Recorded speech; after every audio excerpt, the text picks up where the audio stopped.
Salam. Gəlin bir anlıq təsəvvür edək. Əlinizdə bir kitab var. Adı Mən Rəqqadaydım. İslam dövlətindən qaçış. Müəllifi də Hadi Yəhmid. Amma bu sadəcə bir hekayə deyil. Sanki bir gənc tunisli əlinə kamera alıb, IŞİD-in mərkəzinə gedib, hər şeyi çəkib və oradan bir təhər qaçıb, indi bizə danışır. Biz də bugün, məhz o kadrlara baxacağıq. Məqsədimiz təbliğatın quru xəbər başlıqlarının arxasına keçməkdir. Anlamağa çalışacağıq ki, normal bir insanı hər şeyi atıb, dünyanın o biri başına, müharibənin ortasına getməyə nə vadar edir? Vəd edilən o xilafət əslində necə bir yer idi? Və ən əsası, belə bir yerdən necə çıxmaq olar? Bəli, bu çox vacib bir məqamdır. Çünki əlimizdəki mənbə quru statistika və ya siyasi analiz deyil. Bu, Məhəmməd F. adlı real bir insanın şəxsi təcrübəsidir. Yəni, birinci əldən məlumatdır. Və ən dəyərli tərəfi odur ki, bu, təşkilatın içindən gələn bir səsdir, amma heç bir təzyiq altında deyil. O, artıq oradan qaçıb, azadlıqdadır və sərbəst danışır. Bu, bizə IŞİD-in daxili mexanizmini, o sistemi çılpaqlığı ilə görmək üçün, nadir bir fürsət verir. Elə isə gəlin başlayaq. İlk və ən fundamental sual. Niyə? Bir insan niyə öz rahat həyatını, ailəsini, hər şeyini atıb, belə bir yola çıxır? Kitabda deyilir ki, hər şey Şam xəyalından başlayır. Xüsusilə də 2014-cü ilin Ramazanında xilafət elan edilməsi onun üçün bir dönüş nöqtəsi olur. Düzdür, amma bu sadəcə dini bir coşku deyildi. Konteksti anlamaq çox vacibdir. O dövrdə Tunisdə, Ərəb baharından sonra böyük bir siyasi gərginlik var idi. 2013-cü ildəki sui-qəsdlər cəmiyyəti tam bölmüşdü. Məhəmməd kimi bir çox gənc öz ölkəsində bir çıxış yolu, bir məna axtarışındaydı. IŞİD-in təbliğatı isə məhz bu boşluğu hədəf alırdı. Onlar demirdilər ki, gəlin döyüşün. Deyirdilər ki, gəlin ədalətli, ideal bir İslam dövləti qurun. Tarixi yenidən yazın. Bu vəd Tunisdəki xaosdan bezmiş biri üçün çox cəlb edici idi. Deməli, bu sadəcə bir qaçış deyil, həm də bir axtarış idi. Bəs bu axtarışın fiziki tərəfi, səyahətin özü necə idi? Planlı bir şey idi. Heç də impulsif deyildi, əksinə. Çox dəqiq işləyən bir konveyer sistemi var idi. Kitabda bu proses addım-addım təsvir edilir. Birinci addım, Tunisdən İstanbula adi bir turist kimi uçmaq. O vaxtlar İstanbul əsas tranzit nöqtəsi idi. Bütün dünyadan gələnlər üçün. Bəli. Dünyanın hər yerindən Atatürk hava limanına enir və görür ki, onun kimi onlarla, yüzlərlə adam var. Əlcəzairlilər, Avropalılar. İkinci addım isə sərhəddi keçməkdir. Bu, ən kritik mərhələdir. Onu qaçaqmalçılar qarşılayır və Suriya sərhəddinə yaxın bir evə, Madafa deyilən yerə aparırlar. Yəqin elə orada da ilk transformasiya başlayır. Tamamilə. O Madafaya çatan kimi, ilk elədikləri şey... Pasportunu alırlar? Bəli, pasportunu əlindən alırlar. Bu, çox simvolik bir hərəkətdir. Sənin köhnə kimliyin artıq yoxdur. Sonra sənə yeni bir ad, künyə verirlər. Artıq sən Tunisdən gələn Mühəmməd deyilsən, sən xilafətin əskəri Əbu Filankəssən. Tam bir kimlik sıfırlanması. Düzdür. Keçmişlə bütün bağlarını qoparır və səni yeni, radikal bir reallığa tabe edirlər. Və bu yeni kimliklə Rəqqəyə çatır. Gördüyü mənzərə o təsəvvür etdiyi ideal İslam şəhərinə uyğun gəlirdimi? Suriya ləhcəsi ilə yanaşı, Tunis, Marakeş, Misir ləhcələri, Fransızca, Almanca, Rusça danışıqlar eşidilir. Sanki cihadçılığın Babil qülləsidir, qəribə bir beynamillətçilik. Bəli, tam olaraq. Bu, bir tərəfdən o vəd edilən qlobal ümmət hissini gücləndirir, amma digər tərəfdən də çox xaotik bir mənzərə yaradır. Ancaq bu xaosun içində bir nizam qurmağa çalışırdılar, elə deyilmi? Kitabda bu divanlar məsələsi təsvir edilir. Əlbəttə, və bu, onların təbliğatının ən güclü tərəflərindən biri idi. Onlar sadəcə bir qiyamçı qrup kimi yox, əsil dövlət kimi görünmək istəyirdilər. Hər şey üçün divanlar, nazirliklər qurmuşdular. Ordu divanı, xəzinə divanı, təhsil divanı, hətta əxlaq polisi olan Hisba da var idi. Bu, kənardan gələnlərə bir nizam-intizam, bir stabillik görüntüsü verirdi yəqin? Verirdi, amma kitabda göstərilir ki, bu daha çox bir vitrin idi. Yəni, həqiqətən işləmirdi. Tam işləmirdi. Məsələn, ordu divanı maaş verirdi, bəli. Amma daha yaxşı vəzifələr, silah-sursat bölgüsü tamamilə xaotik idi. Hər şey şəxsi əlaqələrə, hansı millətdən olduğuna bağlı idi. Yəni bir dövlət fasadı var idi, amma pərdə arxasında qəbilə, qrup mentalitet hökm sürürdü. Maraqlıdır, Tunislinin, Çeçənin arxasında dururdu. Dəqiq, elə. O, vahid ümmət ideyası gündəlik həyatda çox vaxt işləmirdi.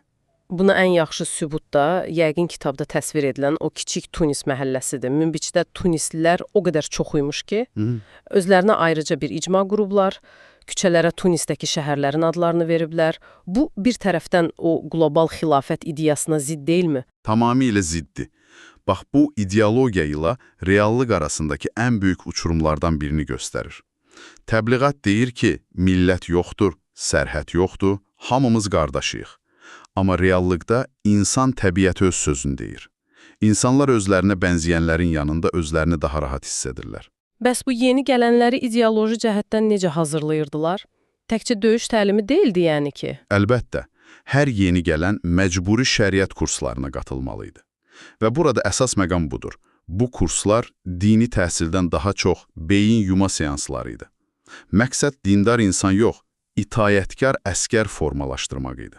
İtaətkar bir əskər. Bəli, onlara namaz qılmaqdan daha çox təkfir anlayışını öyrədirdilər. Yəni, onlarla razılaşmayan digər müsəlmanları kafir elan etmək. Onlara öyrədilən əsas şey buydu. Bizdən olmayan hər kəs düşməndir və onları məhv etmək olar. Bu, bütün sistemin təməl daşı idi. Deməli, bir tərəfdən utopiya vədi, digər tərəfdən isə beyinlərin yuyulması.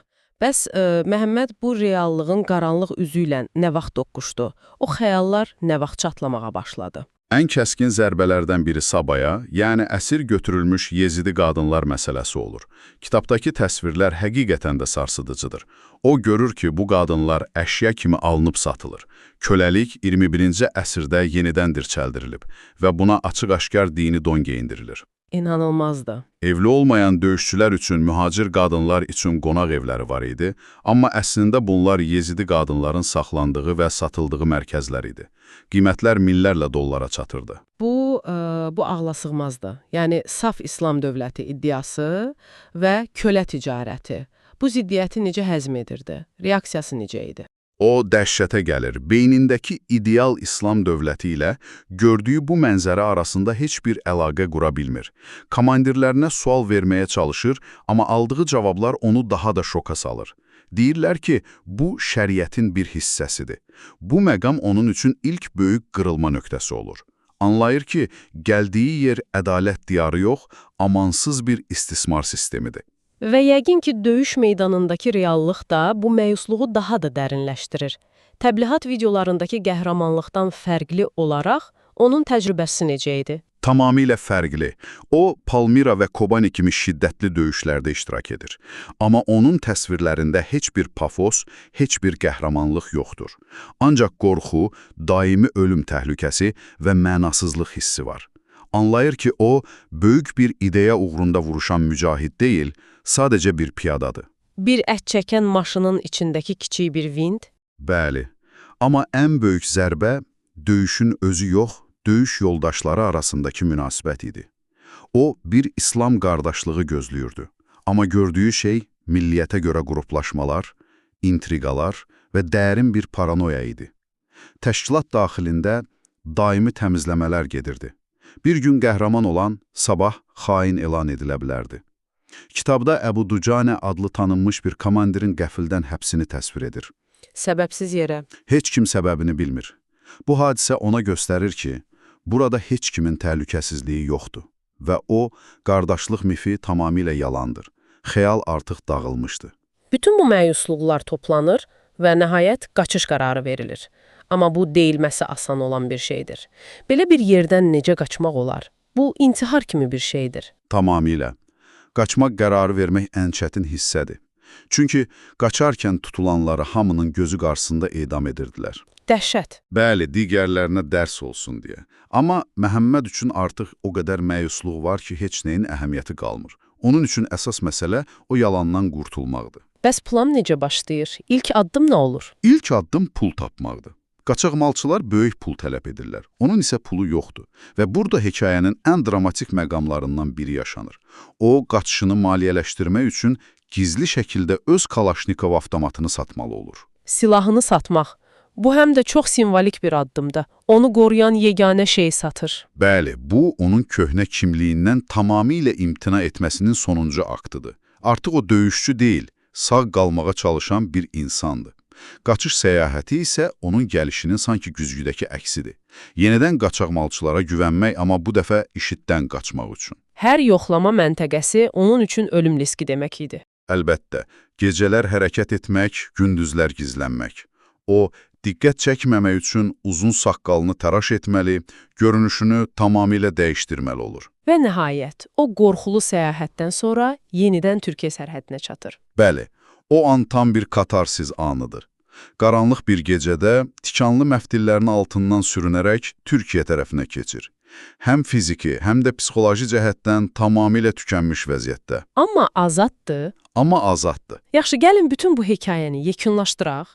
Bu təcrübə, bu mənbədən çıxaracağımız əsas nəticə nədir? Məncə, ən əsas nəticə budur ki, IŞİD kimi bir fenomeni anlamaq üçün tək siyasi analiz kifayət deyil. Bu, həm də çox dərin insani bir hekayədir.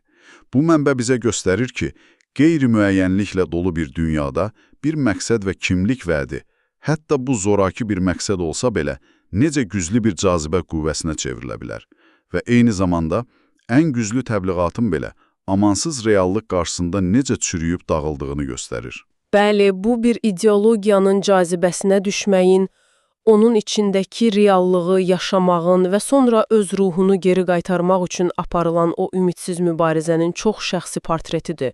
Kitabda deyilir ki, Məhəmməd indi Avropadadır, amma kitab bu hissəni çox qısa keçir və bu da bizi son bir düşüncəyə gətirir. Doğrudur. Bu sadəcə bir nəfərin hekayəsi deyil, mürəkkəb bir hadisəyə açılan bir pəncərədir. Mən də sizi məhz bu sualla baş-başa buraxmaq istərdim. Hekayənin qəhrəmanı IŞİD-dən, yəni o fiziki xilafətdən qaçmağı bacardı. Bəs insanın şuurunda, beynində qurulan o psixoloji xilafətdən qaçmaq mümkündürmü? Bütün bu dəhşətləri görüb yaşadıktan sonra insan həqiqətən də tam olaraq evə qayıda bilirmi?